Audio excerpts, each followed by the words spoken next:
SDV news కి స్వాగతం. ముందుగా ఈనాటి ముఖ్య అంశాలు. విశాఖలో డ్రగ్స్ పట్టుబడ్డ వ్యవహారంలో చంద్రబాబు నారా లోకేష్ పాత్రపై క్షుణ్ణంగా విచారణ జరపాలంటూ డిమాండ్ చేసిన మాజీ మంత్రి పేర్ని నాని, డ్రగ్స్ తెచ్చింది మీ చుట్టాలే అంటూ బాబు లోకేష్ పై ధ్వజం. వైసీపీ అభ్యర్థి గెలిపే ధ్యేయంగా పార్టీ నాయకులు కార్యకర్తలు కృషి చేయాలన్న నియోజకవర్గ పరిశీలకులు కర్రా హర్షవర్ధన్ రెడ్డి. సీఎం నిర్ణయాన్ని అందరూ శిరసావహించాలని వెల్లడి. కేజ్రీవాల్ అక్రమ అరెస్టును ఖండిస్తున్నామన్న కాంగ్రెస్ పార్టీ అధికార ప్రతినిధి నేతి మహేశ్వరరావు. రాజ్యాంగాన్ని రక్షించాల్సిన అధికారులు ప్రతిపక్షాలపై దాడులు చేయడం హేయమైన చర్య అని వెల్లడి. న్యూ ఆర్ఆర్పేట పేదల చిరకాల వాంఛ అయిన ఇళ్ల రిజిస్ట్రేషన్ ప్రక్రియను పూర్తి చేసిన ఏకైక ప్రభుత్వం సీఎం జగన్ ప్రభుత్వమని వెల్లడించిన వైసీపీ సెంట్రల్ నియోజకవర్గ ఎమ్మెల్యే అభ్యర్థి వెల్లంపల్లి శ్రీనివాస్.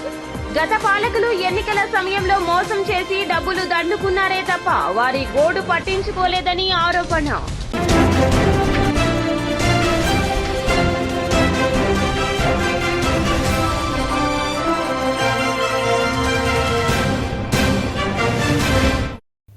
ఇక డీటెయిల్స్ చూస్తే, డ్రగ్స్ తెచ్చింది మీ చుట్టాలే అంటూ నారా లోకేష్ నారా చంద్రబాబు నాయుడుపై మాజీ మంత్రి పేర్ని నాని ధ్వజమెత్తారు. డ్రగ్స్ తెచ్చిన వారు మరిదికి వదినకి చుట్టాలైతే వారిద్దరూ వైసీపీపై విషం చిమ్మడం ఎక్కడి న్యాయం?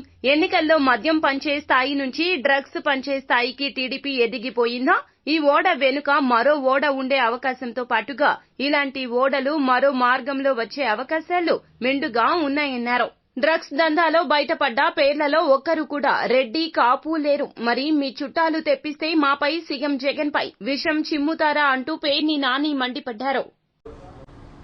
ఎవరి వ్యక్తులు ఏంటి, కంటైనర్ ఏంటి అని మీడియా గాని ప్రపంచం గాని అజగనుకోక ముందే ఆయన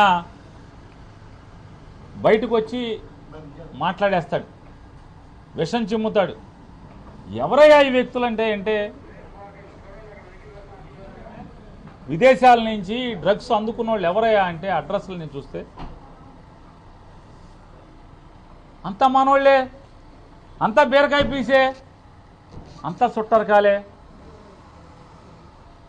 మరిదికి చుట్టం, వదినికి చుట్టం,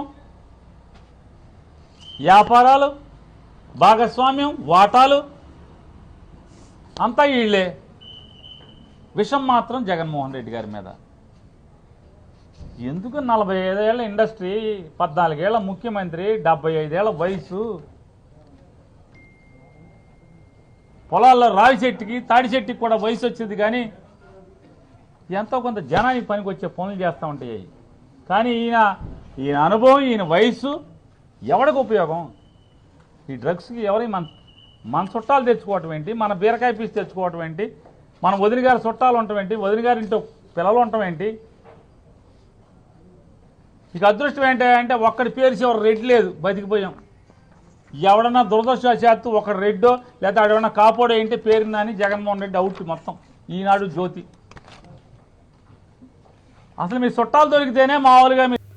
వైసీపీ అభ్యర్థి లక్ష్యంగా నాయకులు కార్యకర్తలు అందరూ కృషి చేయాలన్న నియోజకవర్గ పరిశీలకులు కర్రా హర్షవర్ధన్ రెడ్డి. మీడియా సమావేశంలో హర్షవర్ధన్ రెడ్డి మాట్లాడుతూ సీఎం జగన్ బడుగు బలహీన వర్గాల సంక్షేమానికి అధిక ప్రాధాన్యత ఇస్తున్నారన్నారు.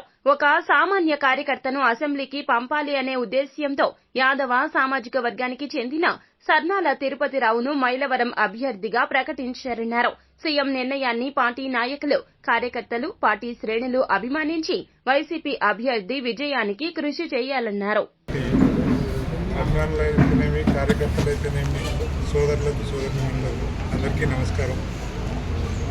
మన గౌరవ ముఖ్యమంత్రి గారు చేస్తున్న ఈ యొక్క సామాజిక సాధికారత సమానత్వంలో భాగంగా మన మైలవరం నియోజకవర్గంలో ఒక సామాన్యమైన వ్యక్తిని కూడా అసెంబ్లీ స్థాయికి తీసుకెళ్ళి దాంట్లో భాగంగా ఇక్కడ సోదరుడు మన ఆమె తిరుపతిరావు గారిని క్యాండిడేట్గా నిర్ణయించడం జరిగింది, ఇన్ఛార్జిగా వేసి. ఈ యొక్క పరిస్థితులలో ఇక్కడ మైలవరం నియోజకవర్గం వైఎస్ఆర్సీపీకి చాలా స్ట్రాంగ్ నియోజకవర్గంగా ఉంది. ఈ నియోజకవర్గంలో మన కిరణ్ కుమార్ రెడ్డి అన్న గారు ఆల్రెడీ మన పార్టీ తరఫున చేస్తూ ఉన్నారు. ముఖ్యమంత్రి గారు ఇంట్రెస్ట్ ఏంటంటే ఇంకా ఇక్కడ మన పార్టీ యొక్క బలోపేతానికి ఇంకా సీఎం గారి తరఫున అయితేనేమి పార్టీ ఆఫీస్ తరఫున అయితేనేమి నన్ను ఇక్కడ సమన్వయకర్తగా ఉండడానికి పోస్ట్ చేసినారు.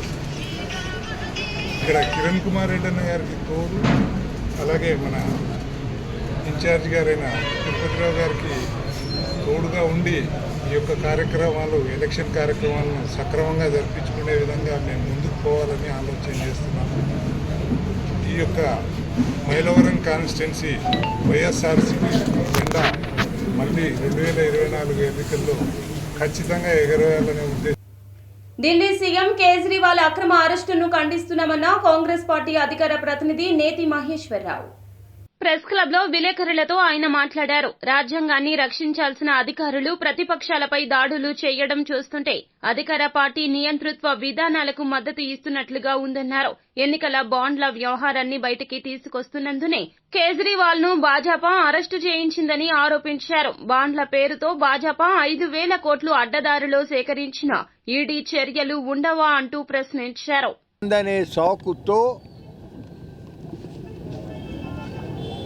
ఢిల్లీ ముఖ్యమంత్రి కేజ్రీవాల్ గారిని అరెస్టు చేయటం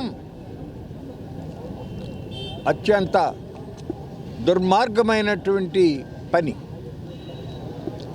ప్రజల చేత ఎన్నికైనటువంటి ముఖ్యమంత్రిని అడ్డగోలుగా ఎన్నికల సమయంలో ఆయన్ని అరెస్టు చేయటం అనేది ప్రజాస్వామ్యవందరూ కూడా ముక్త కంఠంతో ఖండిస్తూ ఉన్నారు. లోగడే ఉప ముఖ్యమంత్రి మనీష్ సిసోడియా గారిని దాదాపు సంవత్సరంగా అరెస్టు చేసి జైల్లో పెట్టారు. ముఖ్యమంత్రి అరవింద్ కేజ్రీవాల్ని కుట్ర కేసులో ఇరికించి అక్రమంగా అరెస్ట్ చేయటం అనేది ఇదే పెద్ద కుట్ర, మోడీ కుట్ర. ఇది ఎన్నికల సమయంలో ఢిల్లీలో ప్రజా తీర్పును ఏదో రకంగా హైజాక్ చేయటం కోసం ఈరోజు దీన్ని జైలుకు పంపడానికి మేము సిపిఎం, ఇతర ప్రతిపక్షాలు, ఇక్కడ ఉన్నటువంటి ఆమ్ ఆద్మీ, కాంగ్రెస్ పార్టీ, సిపిఐ అందరం కూడా తీవ్రంగా ఖండిస్తున్నాం. యావత్ భారతదేశం దీని మీద ప్రతిఘటన చేస్తున్నది. ఈరోజు గత 5 సంవత్సరాల్లో ఈడీ కేసులు కానీ, సిబిఐ కేసులు కానీ మోడీ ప్రభుత్వం పెట్టిన 95% కేసులు ప్రతిపక్షాల మీదనే పెట్టారు, కావాలని అణిచేదానికి చెప్పారు. ఈరోజు ఈ రాష్ట్రంలో మద్యం కుంభకోణం గురించి వాళ్ళ బీజేపీ అధ్యక్షురాలే హోమ్ మినిస్టర్కి ఫిర్యాదు చేస్తే కనీసం పట్టించుకున్న దాఖలా లేదు. ఎలక్ట్రల్ బాండ్స్ 1,000 కోట్ల రూపాయలు బీజేపీ నిండా మునిగిపోయినా దాని గురించి మాట్లాడరు. ఇది మన రాష్ట్రంలో నేను చూసిన 50,000 కోట్ల విలువైన డ్రగ్స్. మోడీ భయపడతా ఉన్నాడు. అందుకే వాళ్ళకు లొంగలేదు అని చెప్పి జార్ఖండ్ ముఖ్యమంత్రి హేమంత్ సోరెన్ గారిని, అదేవిధంగా ఢిల్లీ ముఖ్యమంత్రి అరవింద్ కేజ్రీవాల్ గారిని ఏదో తప్పుడు ఆరోపణలతో ఇద్దరిని కూడా అరెస్టు చేయటం జరిగింది అప్రజాస్వామికంగా. అమిత్ షా గారు ఆంధ్రప్రదేశ్కు వచ్చి ఆంధ్రప్రదేశ్లో వైసీపీ మంత్రులు అవినీతికి పాల్పడతా ఉన్నారు అని చెప్పి మాట్లాడటం జరిగింది. రీసెంట్గా ప్రధానమంత్రి మోడీ గారు వచ్చి ఇక్కడ ఉన్నటువంటి వైసీపీ మంత్రులు, ప్రభుత్వం చెందినటువంటి పెద్దలందరూ కూడా అవినీతికి పాల్పడతా ఉన్నారు అని చెప్పి కూడా మరి అదే ఈడీని, సిబిఐని వైసీపీ ముఖ్యమంత్రి మంత్రులపైన ఎందుకు ఉపయోగించట్లేదు అని చెప్పి మీ ద్వారా ప్రశ్నిస్తూ ఉన్నాం. మరి నిన్న వైజాగ్లో పట్టుబడినటువంటి 3 అరెస్ట్ చేస్తే 30 మంది నాయకులు పుడతారు. ఒక్క అరవింద్ కేజ్రీవాల్ గారిని అరెస్ట్ చేస్తే 1000 మంది అరవింద్ కేజ్రీవాల్ గారు దేశమంతా పుడతారన్న విషయాన్ని మోడీ గారు, బీజేపీ అర్థం చేసుకోవాలని నేను చెప్తున్నాను. ఈరోజు దేశమంతటా కూడా ఇండియా కూటమి బలపడుతుంది. ప్రజలు ఇండియా కూటమిని నమ్మే పరిస్థితి వస్తుంది చెప్తున్నాను. ఈరోజు ఆంధ్రప్రదేశ్ ప్రజలు కూడా ఈరోజు ఆంధ్రప్రదేశ్లో ఆమ్ ఆద్మీ పార్టీతో కూడిన కాంగ్రెస్, సిపిఐ, సిపిఎంల ఇండియా కూటమిని బలపరిచి మోడీ గారి వెనక తిరుగుతున్న పార్టీలకు బుద్ధొచ్చేలా చేయాలని, అరవింద్ కేజ్రీవాల్ గారిని వెంటనే బేషరతుగా విడుదల చేయాలని. అక్రమ అరెస్టు ప్రజాస్వామ్యానికి సిగ్గుచేటు. మోడీ గారి ప్రభుత్వం అధికారంలోకి వచ్చిన తర్వాత రాజ్యాంగ వ్యవస్థలన్నిటి కూడా సర్వనాశనం చేస్తున్నది. రూల్ ఆఫ్ లా ఇండియాలో ఉందా లేదా అనేటటువంటి సంశయం సుప్రీంకోర్టు న్యాయమూర్తులు కూడా కలుగుతున్నాయి. నేను ఒకటే చెప్తున్నా మోడీ గారికి, ఇండియా కూటమితో ఆట, పులితో వేట మంచిది కాదు. మోడీ గారు, మీరు 2 సీట్లతో వచ్చారు. 1984లో మీకుంద భారతీయ జనతా పార్టీకి 2 సీట్లు. ఇవాళ ఏదో రామాలయాన్ని అడ్డం పెట్టు, రాముడిని అడ్డం పెట్టు, లక్ష్మణుడి పేరు చెప్పుకుని మీరు వస్తున్నారు. ప్రజలు మీ పక్షాన్ని లేరు. ఇవాళ ఇండియా కూటమి పక్షాన్ని ఉన్నారు. వాడు కేజ్రీవాల్ గారిని అరెస్ట్ చేయడం అంటే ఇది ఆషామాషి విషయం కాదే. ప్రజాస్వామ్యంలో by the people, of the people, for the people అని చెప్పిన అబ్రహం లింకన్ గారి యొక్క సూక్తి ప్రకారం ఇవాళ కేజ్రీవాల్ గారు ప్రజల చేత ఎన్నుకోబడినటువంటి బలమైనటువంటి ముఖ్యమంత్రి, అది దేశ రాజధానికి. న్యూ రాజరాజేశ్వరిపేటలో ఎన్నికల ప్రచార కార్యక్రమంలో భాగంగా వైసీపీ సెంట్రల్ నియోజకవర్గ అభ్యర్థి వెల్లంపల్లి పాల్గొన్నారు. స్థానిక కార్పొరేటర్ ఈసరపు దేవితో కలిసి న్యూ ఆర్ఆర్ పేటలో శుక్రవారం సాయంత్రం ఎన్నికల ప్రచారం నిర్వహించారు. ఈ సందర్భంగా ఆయన మాట్లాడుతూ గత 2 దశాబ్దాలుగా న్యూ ఆర్ఆర్ పేట ప్రాంత ప్రజలు తమ ఇళ్లకు రిజిస్ట్రేషన్ సౌకర్యం కల్పించాలని ప్రాధేయపడితే టీడీపీ పాలకులు ఎన్నికల సమయంలో మోసం చేసి డబ్బులు దండుకున్నారే తప్ప వారి గోడును పట్టించుకోలేదని ఆరోపించారు. ఇళ్ల రిజిస్ట్రేషన్ ప్రక్రియను పూర్తి చేసి వారికి రిజిస్ట్రేషన్ దస్తావేజులు అందించిందని చెప్పారు. అంతేకాకుండా డివిజన్ అభివృద్ధిపై ప్రత్యేక దృష్టి సారించామన్నారు. పట్టాల్లో ఉన్న ఇల్లుని రిజిస్ట్రేషన్ చేయాలని చెప్పి కోరిక ఉండేది. ఆ కోరిక గతంలో చంద్రబాబు నాయుడు కోరికగా అది మిగిల్చేయడం జరిగింది. 2014 నుంచి 19 దాకా బోండమ్మ ఇక్కడ ఎమ్మెల్యేగా పోటీ చేశాడు, గెలిచాడు. కనీసం వీళ్ళకి ఈ పట్టాలు రిజిస్ట్రేషన్ చేద్దామని ఆలోచన కూడా లేని వ్యక్తి ఈరోజు సుమారుగా దాదాపు 2000 ఏళ్లకి పట్టాలను రిజిస్ట్రేషన్ చేసిన ఘనత మా ముఖ్యమంత్రి గారిది, మా జగన్మోహన్ రెడ్డి గారిది అని చెప్పని గర్వంగా చెప్పుకోగలుగుతున్నాం. అట్లాగే ఏ చిన్న పనున్నా కానీ ప్రతి ఒక్కటి కూడా ఈ డివిజన్ మీద ప్రత్యేక దృష్టి పెట్టి, ఇది చాలా వరకు స్లమ్ ఏరియాస్ కాబట్టి దీన్ని అభివృద్ధి చేయాలని చెప్పే సంకల్పంతో పూర్తిగా కూడా ఆధునీకరించడానికి చాలా వరకు ఇప్పటికే చేయడం జరిగింది. ఇంకా మిగతా కొంత డ్రైనేజీలు, చిన్న రోడ్స్ ఉన్నాయి. వాటన్నిటిని కూడా రేపు ఎన్నికల తర్వాత వాళ్ళందరికీ కూడా చేస్తామని చెప్పి కూడా తెలియపరచుకుంటూ కొంత త్రాగునీరు మీద కొంత వాళ్ళకి సమస్య ఉంది. వాటిని కూడా పైప్ లైన్స్ ఏదైనా లీకేజ్ ఉంటే వాటిని కొత్త పైప్ లైన్లు వేస్తారని కూడా చెప్తున్నాం. ఎందుకంటే మేము అభివృద్ధి చేసాం, అదేవిధంగా ప్రజలకి సంక్షేమాలు అందించాం, న్యాయం చేసాం. ఓటు అడిగే హక్కు మాకు మాత్రమే ఉంది. గతంలో 2014 నుంచి 19 వరకు వాళ్ళు ఏమీ చేయకుండా ఈరోజు ఎన్నికలకి మాకు ఓటేమని చెప్పొస్తున్నారు. వాళ్ళని ప్రజలెవరు కూడా నమ్మే పరిస్థితి లేదు. కనీసం మీరు మా ఇంటికి రావద్దు, మీకు ఓటు వేసే పరిస్థితి లేదని ముఖం మీద చెప్తున్నారు వాళ్ళందరికీ కూడా. ఏదేమైనా కానీ ఈ నియోజకవర్గంలో మంచి మెజార్టీతో గెలిచి జగన్మోహన్ రెడ్డి గారికి కానుక ఇవ్వడానికి నియోజకవర్గ 57 డివిజన్లో మన ఎల్లంపల్లి చిన్న పర్యటన జరుగుతుంది. జనాలు కూడా ముందుగా గేట్లు తీసి బయటకు వచ్చి మేము మీకేస్తామండి, మాకు వైఎస్ఆర్ పార్టీ వల్ల చాలా అభివృద్ధి జరిగిందని, రిజిస్ట్రేషన్ జరిగినాయని, ఇల్లు వచ్చినాయని చెప్పి సీనాన్న చెప్పడం జరిగింది. అదేవిధంగా ఈ డివిజన్లో తెలుగుదేశం పార్టీ 20 సంవత్సరాలు చేయని ఘనత వైఎస్ఆర్ కాంగ్రెస్ పార్టీ చేసిందని, రిజిస్ట్రేషన్ చేసిన ఘనత కూడా వైఎస్ఆర్ పార్టీ అని చెప్తున్నాం. ఇంకోటి ఏంటంటే ఈ డివిజన్లో చిన్న చిన్న సమస్యలు ఉన్నాయి, కాలువలు, డ్రైనేజ్ సమస్యలు ఉన్నాయి. ఎమ్మెల్యే సీనన్న గెలిచిన తర్వాత కూడా ఆ సమస్యలను పరిష్కరిస్తారని చెప్పి ప్రజలకు ఆరోగ్యకరమైనటువంటి ఆహార పదార్థాలు అందించేందుకు కృషి చేస్తున్నట్లు food safety and standards authority of India CEO Kamalavardhan వెల్లడించారు. విజయవాడలో ఆహార పదార్థాల తయారీ వ్యాపారులతో food safety and standards authority of India CEO Kamalavardhanarao ముఖాముఖి నిర్వహించి క్షేత్రస్థాయిలో ఫుడ్ సేఫ్టీ అధికారులు, ఆపరేటర్ల సమస్యలు తెలుసుకున్నారు. ఈ సందర్భంగా సీఈఓ మాట్లాడుతూ దేశంలో 200 మంది ఆహార శాస్త్రవేత్తలు నిరంతరం ఆయిల్, నీరు, పాలు, బియ్యం, గోధుమ వంటి ఆహార పదార్థాలపై పరిశోధనలు, 4000 మంది అధికారులు నిత్యం ఆహార పరీక్షలు చేస్తున్నారని వెల్లడించారు. ప్రపంచవ్యాప్తంగా అగ్రికల్చర్ అనేది ultimately food comes from land. Agriculture అనేది ఎలా మోడర్నైజ్ అవుతుంది, ఎలా మార్పులు చెందుతుంది అనేది మనం గమనిస్తూ వస్తున్నాము. ఒక 3 ఏళ్ల క్రితం మీరు పేపర్లో చూస్తుంటే యూరోప్లో ప్యారిస్లో లూవర్ మ్యూజియం అనే ప్రముఖ మ్యూజియం ఉంది, అందరికీ తెలుసు. ఫేమస్ పెయింటింగ్స్ అవన్నీ కూడా మైకెలాంజెలో కానివ్వండి, లియోనార్డో డా వించి కానివ్వండి, పెద్ద పెద్ద మహా పెయింటర్స్ అందరూ కూడా అక్కడ లూవర్ మ్యూజియంలో అక్కడ ఎగ్జిబిట్ చేస్తారు. అక్కడ మ్యూజియంలో ఒక ఆర్గనైజేషన్, ఒక ఎన్జిఓ వాళ్ళు వెళ్ళి పంప్కిన్ సూప్ అంటే గుమ్మడికాయ సూప్ ఉంటుంది కదా, గుమ్మడికాయను సూప్గా తయారు చేసి ఆ సూప్ని మోస్ట్ వరల్డ్ ఫేమస్ పెయింటింగ్ అంటే అందరూ గుర్తొచ్చేది మోనాలిసా పెయింటింగ్. ఆ పెయింటింగ్ మీద వాళ్ళు విసిరేశారు. ఎందుకు విసిరేశారని చదివాను నేను. వాళ్ళు కూడా చెప్పారు అగ్రికల్చర్ ఇన్ యూరోప్ ఈజ్ సికెనింగ్ అని అన్నారు. అంటే ఏంటన్నమాట, అక్కడ జరుగుతున్న అగ్రికల్చర్ ప్రాక్టీసెస్ ఏవైతే ఉన్నాయో అంత సస్టైనబుల్ కాదు అని. ఆ ఆర్గనైజేషన్ పేరే organization for sustainable food and agriculture. ఫుడ్లో ఉన్నటువంటి ఎఫ్ఎస్ఎస్ఎస్ ల్యాబ్స్ని బలోపేతం చేసే కార్యక్రమంలో సార్ ఒక పాత్ర అనేది చాలా చాలా చాలా కీలకమైనది.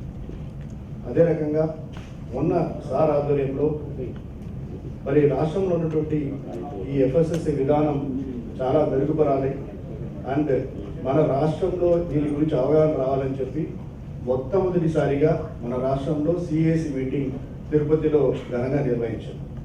ఎందుకంటే రాష్ట్రంలో ఉన్నటువంటి వివిధ అసోసియేషన్స్ కావచ్చు, అదే రకంగా వివిధ రాష్ట్రాల వాళ్ళకి మన రాష్ట్రంలో అమలు చేసినటువంటి తీరు తెలియాలి. అదే రకంగా ఆంధ్ర రాష్ట్రం ఏ రకంగా ఉందని చెప్పి కూడా అందరికీ తెలియాలని చెప్పి ఇక్కడ రావడం. దానితో పాటు మన రాష్ట్రానికి తలమానికంగా ఉన్నటువంటి టీటీడీని సార్ సందర్శన చేసి అక్కడ ఎఫ్ఎస్ఎస్ యాక్టివిటీస్ ఏ రకంగా మెరుగుపరచాలి, అక్కడ ఉన్నటువంటి ప్రసాదం తయారీ కావచ్చు, అన్నదానం తయారీ కావచ్చు. ఇంద్రకీలాద్రిపై శుక్రవారం భక్తజన సందడి ఎక్కువగా కనిపించింది. అమ్మవారి ప్రధాన ఆలయంలో జరిగిన ఖడ్గమాలార్చన, ఆలయ ప్రాంగణంలో లక్ష కుంకుమార్చన, శ్రీచక్ర నవార్చన, శాంతి కళ్యాణం, చండీ హోమంలో ఉభయ దాతలు పాల్గొన్నారు. అమ్మవారి ఆలయ ప్రాంగణంలోని మహామండపం 2వ అంతస్తులో పెద్ద ఎత్తున వివాహాలు జరిగాయి. రద్దీ నేపథ్యంలో భక్తులకు ఇబ్బంది కలగకుండా ఆలయ ఈవో రామారావు క్యూలైన్లను పరిశీలించారు.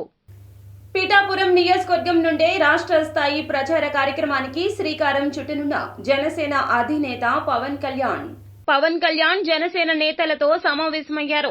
ఎన్నికల ప్రచారానికి సంబంధించిన ప్రణాళికలపై చర్చించారు. పురుహూతికా దేవికి పూజలు నిర్వహించిన అనంతరం వారాహి వాహనంలో ప్రచారానికి బయలుదేరాలని పవన్ కళ్యాణ్ నిర్ణయించారు. పీఠాపురం నియోజకవర్గంలోనే 3 రోజులు ప్రచారం నిర్వహించనున్న పవన్ కళ్యాణ్ పీఠాపురం కేంద్రంగానే రాష్ట్ర స్థాయిలో ప్రచారాన్ని పర్యవేక్షించనున్నారు. ఇక్కడి నుంచే ఇతర ప్రాంతాల్లో ఎన్నికల ప్రచారానికి రాకపోకలు సాగించనున్నారు. సత్యనారాయణపురం శ్రీ సీతారామ కళ్యాణ మండపంలో బ్రాహ్మణ అభ్యుదయం సేవా సంఘం ఆధ్వర్యంలో మీడియా సమావేశం నిర్వహించారు. సత్యనారాయణపురం శివాజీ కేఫ్ సమీపంలోని శ్రీ సీతారామ కళ్యాణ మండపంలో బ్రాహ్మణ అభ్యుదయ సేవా సంఘం ఆధ్వర్యంలో విలేకరుల సమావేశం జరిగింది. ఈ సమావేశంలో బ్రాహ్మణ అభ్యుదయ సేవా సంఘం కార్యదర్శి మండల పరిధి సత్యశ్రీహరి, బ్రాహ్మణ ప్రముఖులు దమ్మాలపాటి చంద్రశేఖర్, హైకోర్టు న్యాయవాది సిహెచ్ సాయిరాం, బ్రాహ్మణ సంఘం నాయకులు సిహెచ్ మారుతి ప్రసన్న మాట్లాడుతూ గండూరి ఉమామహేశ్వరరావు గత 5 సంవత్సరాల నుంచి అదే ప్రాంతానికి చెందిన నగర ప్రముఖులు, న్యాయవాది, YSRCP senior leader doctor Punuru Gautam రెడ్డిపై నిరాధార ఆరోపణలు చేస్తున్నారంటూ మండిపడ్డారు. అన్యాయం జరిగింది అని ప్రచారం చేస్తున్నటువంటి ఈ వ్యక్తి వల్ల తెలుగు రాష్ట్రాల్లో ఉన్నటువంటి బ్రాహ్మణులందరూ కూడా మా అందరికీ సమాచారం ఇవ్వటం, ఇందాక పెద్దలు చెప్పినట్టుగా ఎందుకు బ్రాహ్మణులు అయి ఉండి ఒక బ్రాహ్మణుడికి పేద బ్రాహ్మణుడికి అన్యాయం జరిగింది ఏమిటి అని చెప్పి వారందరూ వేదన వెలబుచ్చితే మేమందరం కూడా ఆయన సంప్రదించి దానికి సంబంధించిన డాక్యుమెంట్స్ అన్ని కూడా మీకు తెలియజేస్తున్నాం. ఆయనకు ఉండే హక్కు ద్వారా వీళ్ళ అన్నగారు అమ్మారు. వాళ్ళ అన్నగారు చాలా విద్యావంతుడు, పీజీ చదువుకున్నారు. అట్లా వాళ్ళ వదిన గారు చాలా ఉన్నతమైన ప్రొఫెసర్ ఉద్యోగం చేస్తున్నారు. వాళ్ళ ఈ అమ్మిన ఆయన వ్యక్తి యొక్క మామగారు పెద్ద డాక్టర్ గారు, ఇక్కడ సుబ్బారావు గారని పెద్ద డాక్టర్ గారు నక్కల్ రోడ్లో. అట్లాగే అమ్మిన ఆయన యొక్క బావగారు కూడా పెద్ద డాక్టర్ గారు విజయవాడలో. ఇంతమంది విద్యావేత్తలు కలిపి వాళ్ళు సాక్ష్య సంతకాలు పెట్టి వాళ్ళందరి సమక్షంలో ఈ ఆస్తిని అమ్మటం జరిగింది. అప్పుడు ఈ ఆస్తిని వారు కొనటం జరిగింది. తర్వాత మాకు తెలిసిన విషయం ప్రకారం రాజకీయ కక్ష కానీ లేదా ఇతర కక్షలతో కేవలం గౌతమ్ రెడ్డి గారిని అప్రతిష్ట పాలు చేయడానికే తప్ప ఇతను బీద బ్రాహ్మణుడు కాదు, ఉన్నతమైన కుటుంబంలో ఉన్నాడు, ఇతను ఉన్నతమైన స్థితి ఉంది. మాకు తెలిసినంతవరకు బెంగళూరులో మంచి సాఫ్ట్వేర్ ఇంజనీర్ ఇతను. అయినా సరే ఒక బీద బ్రాహ్మణుడికి అవతారం ఎత్తి చిన్న కొల్లాయి గుడ్డ కట్టుకుని గెడ్డం పెంచుకుని అభ్యుదయ సేవా సమాజం తరఫున ఏర్పాటు చేసినటువంటి కార్యక్రమానికి ఇచ్చేసిన మీ అందరికీ కూడా ధన్యవాదాలు తెలియజేస్తూ, ముందుగా ఈ ఉమామహేశ్వరరావు అనేటువంటి వ్యక్తి గౌతమ్ రెడ్డి గారి మీద చేస్తున్నటువంటి దుష్ప్రచారానికి విజయవాడ సమాజానికి, అట్లాగే సత్యనారాయణపురం ఈ ఏరియాలో ఉన్నటువంటి బ్రాహ్మణ సమాజానికి అసలు విషయాలు, దీనికి సంబంధించిన నిజాలు ఏమిటనేది తెలియజేయాలనేటువంటి ఉద్దేశంతో ఆయన చేస్తున్నటువంటి దుష్ప్రచారం ఏమిటి అనేటువంటి ఈ పర్టికులర్ అంశం మీద ఈ పత్రికా సమావేశాన్ని నిర్వహించడం జరుగుతోంది. ఈ సందర్భంగా ఒక 7-8 ప్రశ్నలని ఈ సందర్భంగా ఈ ప్రాంత వాసులందరికీ కూడా నిజాలు తెలియాలి. నిజంగా ఏం జరిగింది అక్కడ, ఇక్కడ జరుగుతున్నటువంటి ప్రచారం ఏమిటి అనేది నిజాలు తెలియటం కోసం ఏర్పాటు చేయబడినటువంటి ఇది ఇవాళ జరుగుతున్నటువంటి వ్యవహారం, ఇవాళ మీకు తెలిసినటువంటి వ్యవహారం దగ్గర 5-6 ఏళ్ల మట్టి జరుగుతున్నటువంటి విషయమే. ఆ బిల్డింగ్ ఏమీ మామూలుగా ఎక్కడో చాట్లో ఎక్కడా లేదు, ఓపెన్ స్పేస్లో ఉన్నటువంటి భూమి అది. ఈ విషయం అన్న ఇదేమి ఏదో చాటుగా దొంగతనంగా ఇవాళకి వాళ్ళు ఆక్యుపై చేసినటువంటి ప్రాంతం కూడా కాదు. ఇవాళ వీరు వచ్చారు, రేపొద్దున ఇంకొకళ్ళు వచ్చారు. ఆయన 3 కార్యక్రమాలు 3 చక్కగా చేయాల్సినటువంటి లా ప్రకారం చేశారు. ఫస్ట్ది డాక్యుమెంట్ కొనుక్కున్నారు, ఆ డాక్యుమెంట్ని చూపించుకుంటున్నారు. వారు మిస్సెస్ పేరుతో వచ్చేటప్పటికల్లా గిఫ్ట్ డీడ్ చేశారు. అంటే ఒక గవర్నమెంట్ సబ్ రిజిస్ట్రార్ ఆఫీస్కి కొన్ని వేల రూపాయల ఫీజు చెల్లించి వారి దగ్గర నుంచి అప్రూవ్ తీసుకున్నారు. ఒకసారి రిజిస్టర్ అయిందంటే అది రాష్ట్రపతి భవన్ అయినా కానీ మనం కొనుక్కోవచ్చు. కాబట్టి దాన్ని ఎవరన్నా వేలెత్తి చూపిస్తున్నారంటే అది ముందు అటెంప్ట్ కింద చేసినట్టుగా ముందు ఉమామహేశ్వరరావు గారిది ఫస్ట్. సెకండ్, ప్లాన్ అప్రూవల్ అయితే కానీ మనం కానీ కొండూరి ఉమామహేశ్వర శాస్త్రి అనేటువంటి వ్యక్తి డాక్టర్ గౌతమ్ రెడ్డి గారి మీద చేస్తున్నటువంటి ఆరోపణలన్నీ నిరాధారమైనటువంటివి అని మేము మీకు ఇప్పుడు రాతపూర్వకంగా దీంట్లో ఉన్నటువంటివి అన్నీ కూడా ఇస్తున్నాము. అది చట్ట ప్రకారంగా గౌతమ్ రెడ్డి గారు ఆ స్థలాన్ని కొనడం జరిగింది. ఆ రోజున రిజిస్టర్ ఆఫీసులో ఆ కొనుగోలు చేసినప్పుడు నేను, మన శ్రీహరి గారు, మేమందరం కూడా అక్కడ ఉన్నాము. అవన్నీ నేను స్వయంగా అక్కడ ఉండడం జరిగింది. కాబట్టి ఉమామహేశ్వర శాస్త్రి, నీకు ఈ పత్రికా ముఖంగా చెప్తున్నాను, నువ్వు ఇటువంటి తప్పుడు ఆరోపణలు మానేసేసి నీ పని నువ్వు చూసుకుంటే మంచిది.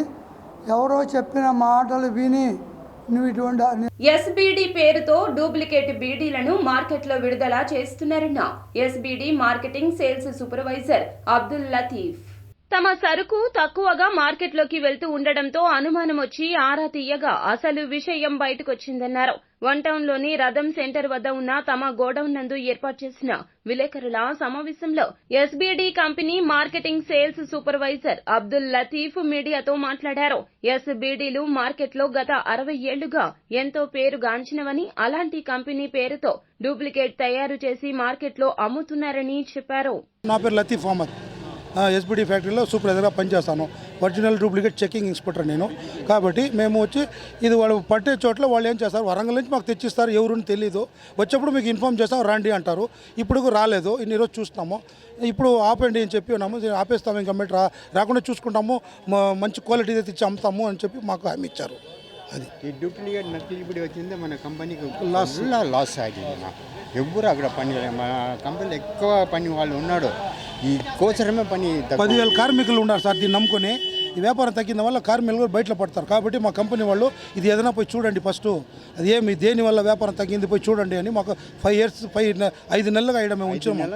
తిరుగుతాం, తిరిగి ఇది పట్టినాం సార్. ఇంకా ఉంది, ఇది చూసి ఇంకా కొంచెం భయపడతారేమో చూస్తున్నాము. లేదంటే ఇంకా మీట పట్టి నేర స్టేషన్కు అప్పు చెప్పాలని మేము కంపెనీ వాళ్ళు ఫుల్ స్ట్రిక్ట్గా చూసుకోవాలా, ఇది చర్యలు తీసుకోవాలా, మీరు ఏదైనా చేసి వాళ్ళని పట్టి అరకట్టాలా అని చెప్పి ఏం చేస్తారో చేయండి అని మాకు ఆర్డర్ ఇచ్చారు కంపెనీ వాళ్ళు. కాబట్టి మేము ఇదంతా చేస్తున్నాం సార్.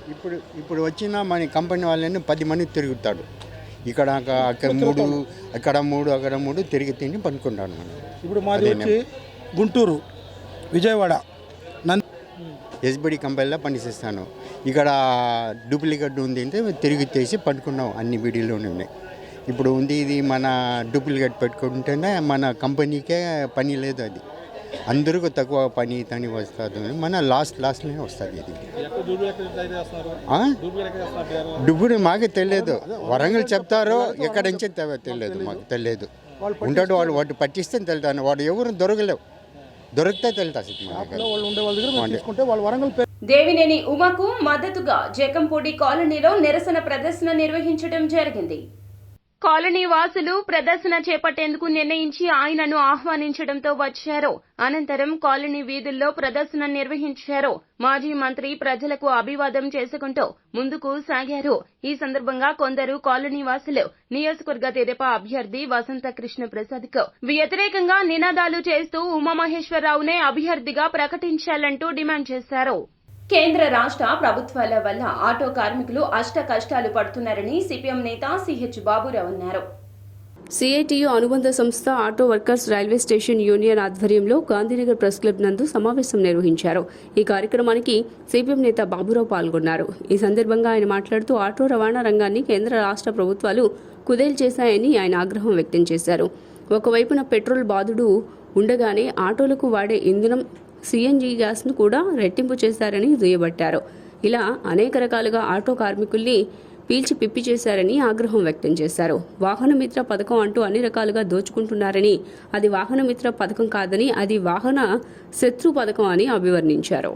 రవాణా రంగాన్ని కేంద్ర రాష్ట్ర ప్రభుత్వాలు కుదేలే చేశారు. ఒకవైపున పెట్రోలు, డీజిలు, ఆటో వాడే సిఎన్జి గ్యాస్ గత 10 ఏళ్లలో రెట్టింపు చేశారు. ఇంకోవైపున ఇన్సూరెన్సు, ఇదే కాకుండా కొత్త ఆటోలు కొనుగోలు చేసుకునేటువంటి ఖర్చు, బ్రేక్ చేసుకోవడానికి అయ్యేటువంటి ఖర్చు, ఇలా మొత్తం పీల్చి పిప్పి చేస్తూ ఉన్నారు. వాహన మిత్రని పథకం పెట్టారు, 10,000 రూపాయలు ఇస్తున్నామని. ఇదొక బూటకం. వాహన మిత్ర కాదు, వాహన శత్రు ప్రభుత్వాల్లాగా ఇవి వ్యవహరిస్తూ ఉన్నారు. 10 మందికి ఇవ్వటం, 100 మంది దగ్గర లాగటం. ఆటో తోలుకునేటువంటి సొంత ఆటో లేని డ్రైవర్లకి ఇది వాహన మిత్ర రాదు. పైపెచ్చు కరెంటు బిల్లు పెరిగితే ఎవరు, సొంత ఇల్లు ఉంటే ఎవరు, మీరు చేసింది ఏముంది? ఈరోజు ఏమవుతోంది? కార్మికుల సంపాదన మొత్తం ఒకవైపున ప్రభుత్వానికి ట్యాక్సులు కట్టుకోవటం, రెండోది గవర్నమెంట్ బ్యాంకులు ఉన్నాయి, బడా కంపెనీలు, అదానీలు, అంబానీలకి లక్షల కోట్లు ఇస్తారు. కానీ ఆటో తోలుకునే వాడికి ఆటోకి అప్పు ఇవ్వరు. ప్రైవేట్ ఫైనాన్స్ మీద ఆధారపడాలి. 1 నెల, 2 నెలలు, 3 నెలలు కరోనా టైంలో కట్టకపోతే. రానున్న లోక్సభ, శాసనసభ ఎన్నికల్లో socialist unity centre of India party 5 Lok Sabha స్థానాల్లో పోటీ చేస్తున్నట్లుగా బిఎస్ అమర్నాథ్ వెల్లడించారు. విజయవాడ సెంట్రల్ నుండి ఎల్ హిమద్వతి విజయవాడ పార్లమెంట్ అభ్యర్థిగా జి లలిత పోటీ చేస్తారని ప్రకటించారు. విజయవాడ ప్రెస్ క్లబ్లో ఆయన మాట్లాడుతూ వీటితో పాటుగా కర్నూలు, హిందూపురం, తిరుపతి, అనంతపురం అర్బన్లో కూడా పోటీ చేస్తుందని వెల్లడించారు. 10 ఏళ్లుగా మోదీ బీజేపీ సర్కార్ హిందుత్వ జపం చేస్తూ శ్రామిక ప్రజలకు వ్యతిరేకంగా అదానీ, అంబానీ వంటి పెట్టుబడిదారులకు అనుకూలంగా పాలన చేస్తున్నారని ఆగ్రహం వ్యక్తం చేశారు. జీఎస్టీ పేరుతో 14.5 లక్షల కోట్ల రూపాయలను ప్రజలపై భారాలు మోపారని ఆయన వ్యాఖ్యానించారు. Amarnath, socialist unity centre of India communist party రాష్ట్ర కార్యదర్శి. మా party socialist unity centre of India communist party దేశవ్యాప్తంగా 151 సీట్ల లోక్సభ స్థానాలకు పోటీ చేస్తుంది. రాష్ట్రంలో 4 లోక్సభ స్థానాలకు, 5 అసెంబ్లీ స్థానాలకు పోటీ చేస్తుంది. మా పార్టీ యొక్క ప్రధానమైన ఉద్దేశం ఏమిటంటే, ఈరోజు ఉన్నటువంటి పెట్టుబడిదారీ దోపిడీ విధానాన్ని కాపాడుతున్నటువంటి బీజేపీ కానీ, కాంగ్రెస్ కానీ, స్థానికంగా ఉన్నటువంటి ప్రాంతీయ బూర్జువా పార్టీలను వైసీపీ కానీ, తెలుగుదేశం కానీ, లేదంటే తెలుగుదేశం కూటమి కానీ, లేదంటే కాంగ్రెస్, సిపిఐ, సిపిఎంతో కలిపినటువంటి కూటమి కానీ, ఇవేవి కూడా ప్రజల యొక్క ప్రత్యామ్నాయం కాదు. సిపిఐ, సిపిఎంలు కూడా ప్రజల కొరకు పనిచేస్తామని చెప్పి పెట్టుబడిదారి పార్టీ అనేటువంటి కాంగ్రెస్ పార్టీతో కలిసి పనిచేయడాన్ని కూడా మేము వ్యతిరేకిస్తున్నాము. మా ప్రధానమైన ఉద్దేశం ఏంటంటే, ప్రజల యొక్క ప్రధానమైనటువంటి నిరుద్యోగ సమస్య. Socialist unity centre of India communist party తరఫున విజయవాడ పార్లమెంట్ స్థానానికి పోటీ చేస్తున్నాను. మేము చెప్తున్నది ఏమంటే, ఈరోజు బీజేపీ ఒక ఫ్యాసిస్ట్ పార్టీ. అదేవిధంగా దానికి ప్రత్యామ్నాయంగా ఈరోజు చెప్పబడుతున్నటువంటి ఇండియా కూటమి కూడా, అది కూడా ఈ దేశంలో ఉన్నటువంటి పెట్టుబడిదారీ వ్యవస్థను కాపాడేటువంటి కూటమే అది కూడా. కాబట్టి అందుకనే ఎస్యుసై కమ్యూనిస్ట్ పార్టీ ఈ 2 కూటమిల్లో లేకుండా ఒంటరిగా దేశవ్యాప్తంగా 151 లోక్సభ స్థానాలకు పోటీ చేస్తోంది. కాబట్టి అందులో భాగంగా విజయవాడలో కూడా చేస్తున్నాం.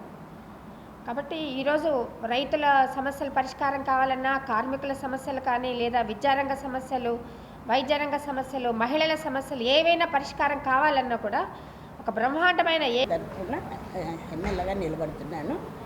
ఈ నిలబడిన కాన్సెస్ట్లో మామూలుగా ఇక్కడ బుడమేరు అనేది ఉంది. దానికి చాలా దోమలు ఇవన్నీ చాలా మలేరియా అందుకు వస్తున్నాయి. ప్రజలకు అది బాగా చేయాలనేది నా ఉద్దేశం. అది మేముగా నిలబడితే ఇది చేయాలని అనుకుంటున్నాం. వార్తలు ముగించే ముందు ముఖ్య అంశాలు మరోసారి.